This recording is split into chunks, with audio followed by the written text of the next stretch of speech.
Hello VC, embarrassment of riches here. First time video, and I'd like to start with a small musical appreciation biography if you'll indulge me. First music I had to listen to was inherited and handed down from my dad and my older sisters. It was mainly British Invasion, mostly Beatles, for which I am eternally grateful. And then in about 1979, like a lot of other people my age, for the first time I heard the Sugar Hill Gang. And almost exclusively after that, for the next 10 years, I listened to nothing but hip hop music. And the late 80s, I started to really appreciate what was to become alternative rock. And I really took a deep dive into that and loved it. And about the same time, I was listening to classic rootsy reggae. And shortly after, in the early 90s, started listening to punk rock. And then in about 2000, decided to take the plunge and listen to a little classic country music. Started with Hank Williams Sr. and listened to Willie Nelson, Waylon Jennings, and a lot of the classics. And from then on, I try to listen to a little bit of everything if I can, to keep an open mind.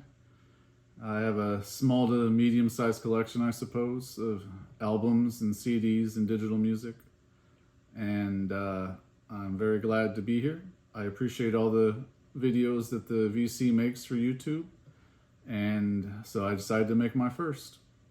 So here is the 10 albums I listen to the most in my collection.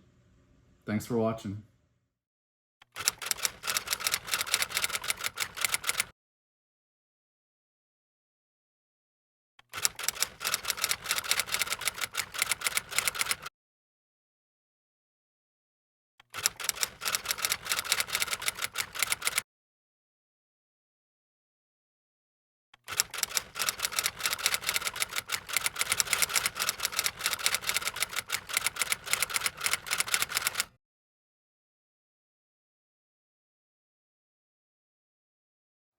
And these are in no particular order, mind you.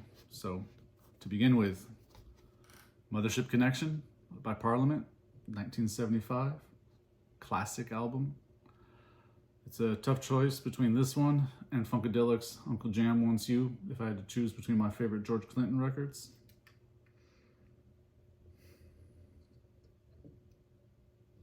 The common theme you're going to find with this top 10 is that music can take you places, can transport you through memories to a place and time where you remember most hearing them or first hearing them. And this one was the soundtrack of pretty much all of my friends on my block's parties that their parents used to have in the mid-80s, early 80s. And precisely because I have those memories of this album and how good it was, I tried to make sure that my own children grew up listening to this music as well. And they are both fans still. Listen to it.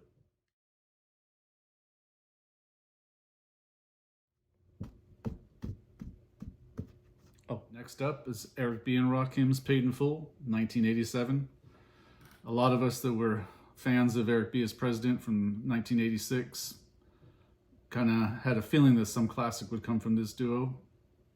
And this is it right here. This record will always bring back memories of shopping at Alvin's Music Center in San Bernardino, California in the 1980s. It was the spot for hip hop in the Inland Empire at the time and is sadly missed. Packed with classics from beginning to end, this isn't your normal 1980s hip-hop compilation of 12-inch singles and B-sides. This thing is wonderfully produced and realized. Just don't get too deep into who the real producer is on what tracks. It's a bit of a rabbit hole. Always a classic. 10 of 10.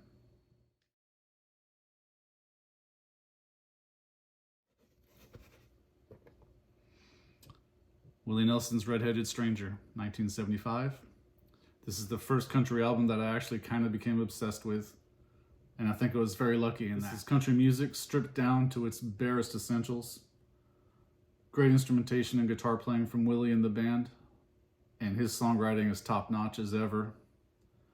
His voice is particularly strong and resonant on every single track.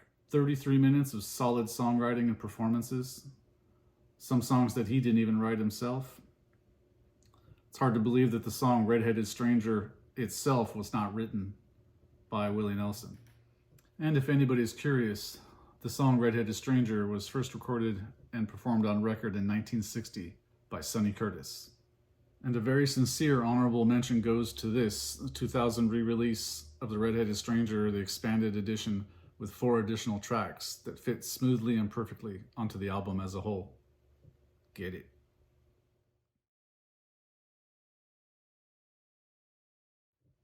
David Rawlings, Poor David's Almanac. I feel that together with Gillian Welch, he has created some of the best of American music in the last 20 years, without a doubt. Impeccably produced and realized, every one of their projects has a warmth and a sincerity to it that makes it worth getting. With virtuoso guitar level playing from David himself and the backing of an all-star level band behind him, this is 10 songs of humor, pain, love and loss, and everything that's beautiful in the human experience. Beautifully recorded, extremely well pressed, and always sounding great. Every one of their records in either of their discographies are worth getting and listening to. Highly recommended. I would also add, make sure to buy anything that Aconi Records releases. Everything is brilliant and worth your money. Go buy it.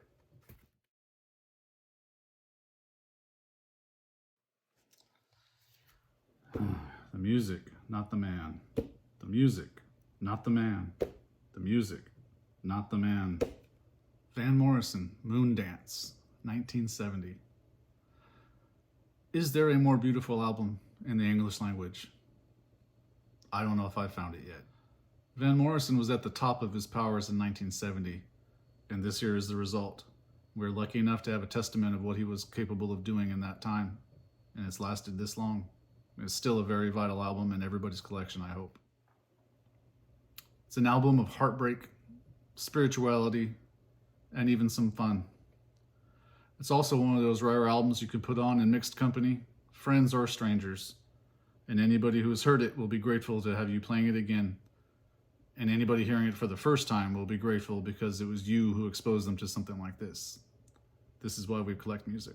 This is why we listen to it so obsessively. I can't be expected to pick a favorite track now, right? Come on.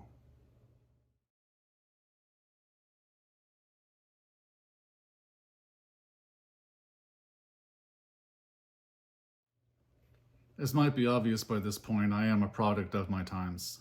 I was born in 1971, and a lot of this music is from when I was younger, including this album in 1986. I was mainly only listening to hip-hop at this time and not popular radio, but this one was so ubiquitous and so well done that it was hard to avoid and even harder to not appreciate and fall in love with. I am also a very huge fan of his other albums as well, but could find fault with a couple of songs on each one. This one, from top to bottom, has no weaknesses. It's an awesome playthrough every single time you put it on. The music on here is so powerful and sensitive at the same time. It almost feels brittle, just like his voice does in certain songs. It's great stuff. It might be easy to dismiss this album as being set squarely in the 1980s culture and music. But even in its time, it transcended those things, and it still does to this day. So if you get a chance, get yourself a copy, or be like me and get more.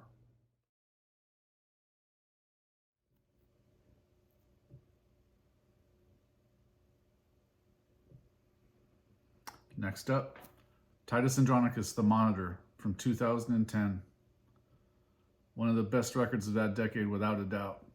65 minutes of punk rock and indie fury. It also has 5 songs clocking in at over 7 minutes each. And maybe, I think, the best song on the whole album is 14 minutes long at the very end. The absolute burner, The Battle of Hampton Roads.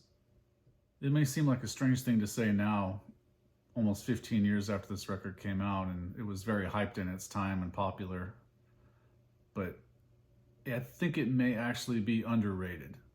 and time will prove that this is one of the best records ever made.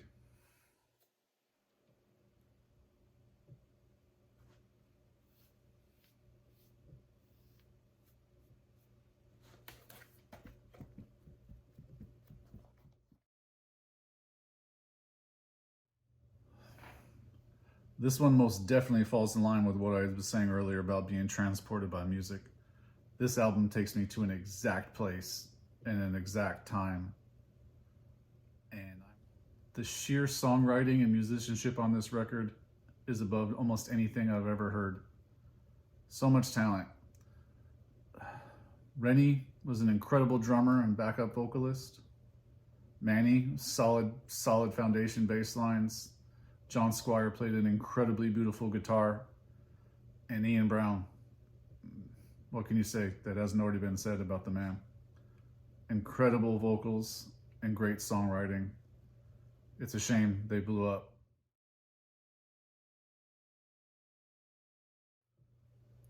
One has to remember that in 1992, there wasn't really anyone with this level of skill mixing hip-hop, reggae, funk, acoustic, nice scratching from Field Marshal Goodman on the turntables, great beat making and songwriting by Bradley, solid rhythm section. And I can kind of understand why some people do not like them, because associating them with certain fans that this band has. It reminds me of the Grateful Dead in that way, and that I didn't really listen to their music for a long time because I really didn't like many of the people I knew that liked the Grateful Dead. But you get older, you figure things out.